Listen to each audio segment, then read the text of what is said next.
This is the Tuttio Electric Dirt Bike. It looks exactly like how you'd picture a mini dirt bike. Not a bicycle with a battery slapped on, but a real compact electric motorcycle. You get this tough aluminum frame, big fat 20-inch tires that look built for anything, neon accents on a matte black body, and a big exposed battery sitting where you'd expect the gas tank. The seat height is just right for average height people, and I can basically flat-foot it at stops. The handles are wide and grippy, and the LCD display sits right up front, giving you speed, battery level, and which ride mode you're in. It has this urban moto vibe with a dash of off-road attitude. Definitely an eye-catcher, if you care about that. Key features start with the motor.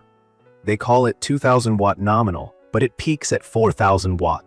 And trust me, you'll feel it. I was honestly not sure at first if this was too much bike for me, especially since I hadn't ridden anything quite as punchy. The torque's rated at 170 Newton meters, which basically means this thing will just launch from a stop if you're not ready. More like a motorcycle than an e-bike throttle. On my first ride, I even surprised myself. I cranked the throttle too quick, leaving my driveway, and nearly popped a wheelie. Instant torque is fun, but it pays to respect it and lean into your habits slowly. The battery is a 60V 25Ah lithium unit, about 1,500 watt-hours, sealed and removable. For anyone wondering, that's about the same juice you'd see in some bigger scooters. In my experience, using just the throttle, no pedaling, I got about 34 miles on a single charge, though I was hitting it pretty hard and riding mostly at medium to high speeds. If you use pedal assist, where you actually help out by pedaling a bit, you can go closer to that 75 to 100 mile range they claim, as long as you stay in lower assist levels and don't push max speed. Most days I just charged overnight, using the slow 2A charger it comes with, and it took maybe 8 to 10 hours to fill up from nearly empty. I swapped in a faster 5A aftermarket charger once, and it cut my charging time almost in half to about 4 hours, which felt a lot more practical. It's perfect for anyone looking for something between a high-powered e-bike and a small dirt bike. I commute 10 miles round trip for work, mixing bike paths with a couple side roads, and this thing eats up regular pavement, but really wakes up when I hit dirt, gravel, or even loose sand. Those 20-inch by 4-inch fat tires are not just for looks. On soft ground or muddy spots, I never worry about slipping out. Suspension is handled by an inverted front fork and an adjustable air shock in the back. Honestly, that makes a massive difference on rough trails or just hopping a few city curbs.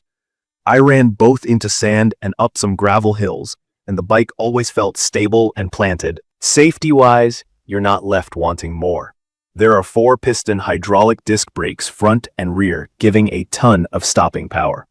If you're not used to strong disc brakes, just be careful on your first few rides.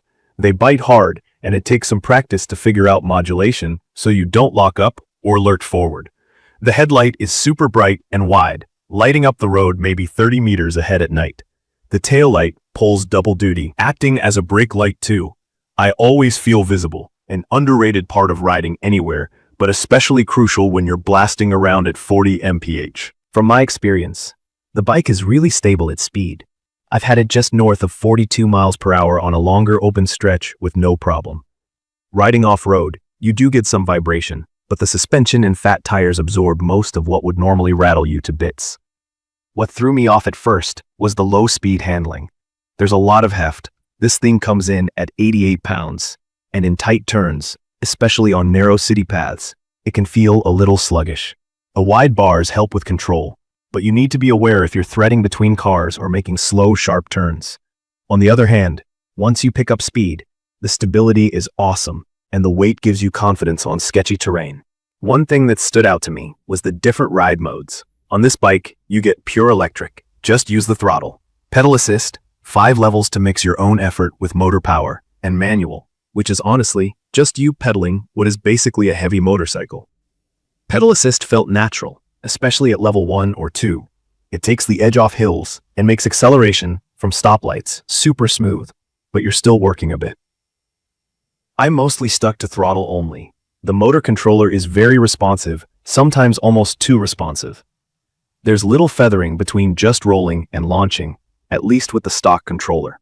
After a few rides, I swapped to a VESC, custom programmable controller, because the original throttle was twitchy, making it tough to cruise slowly on a path. With the Vesk, I could fine-tune throttle curves in the app. Now it's much smoother and easier to ride at whatever speed I want, and acceleration is more controlled. Maintenance has been a breeze. After 2 weeks of steady riding, commuting, off-roading, and a couple of night rides, I haven't done much besides wiping the chain and topping up tire pressure. The whole bike is built solidly enough that I don't expect trouble. But the good news is everything is pretty accessible if you want to tinker, upgrade, or swap parts. The frame is waterproofed enough for light rain or mud, though I wouldn't dunk it in deep water.